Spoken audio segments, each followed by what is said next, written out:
کہتا ہے کہ میں اس انسان پہ حملہ آور ہوں گا،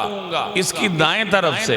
اس کے بائیں طرف سے، اس کے اوپر سے، اس کے نیچے سے، ثم لآتینہم من بین ایدیہم ومن خلفہم وعن ایمانہم وعن شمائلہم، میں چاروں طرف سے اس پہ حملہ آور ہوں گا، ولا تجد اکثرہم شاکرین، اور آپ کے اکثر بندے آپ کے ناشکرے نکلیں گے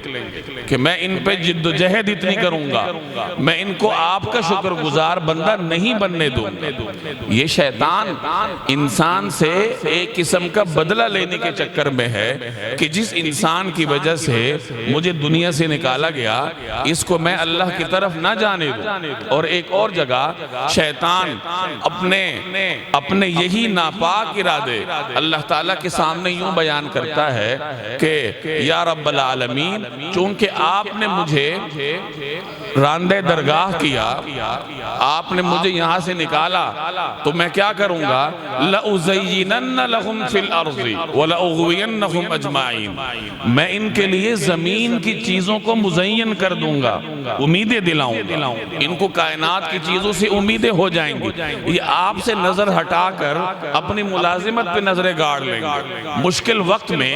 اللہ کی طرف جانے کی بجائے انہیں کسی دنیاوی سبب سے امید لگ جائے گی، بجائے اللہ پر توکل کرنے کے جو ایک حقیقی بندے کو زیب دیتا ہے، وہ اور اپنے بہت سارے سہارے تلاش کر لیں گے۔ یعنی جو انسان کا عقیدہ توحید ہے، جس کی ضمن میں یہ ساری چیزیں آتی ہیں کہ انسان کا بھروسہ صرف اللہ پہ ہو، دعا کرے صرف اللہ سے کرے، مشکل وقت میں پناہ طلب کرے تو صرف اللہ سے کرے، تو یہ جو انسان کے عقیدہ توحید کے تقاضے ہیں، میں اس میں رکھنے ڈالوں گا، میں انہیں دنیا میں امیدیں دلاؤں گا۔ البتہ آگے خود ہی کہتا ہے اِلَّا عِبَادَكَ مِنْهُمُ الْمُخْلَصِينَ، ہاں جو آپ کے مخلص بندے ہوں گے، ظاہر ہے کہ وہ میرے ان ہتھ کنڈوں میں نہیں آئیں گے۔ میں جتنا بھی پھندے لگا کے بیٹھوں، میں جتنی بھی کمی نگاہیں لگا کے بیٹھوں، لیکن آپ کے حقیقی بندوں کو گمراہ کرنا یہ شاید میرے لیے ممکن نہ ہو۔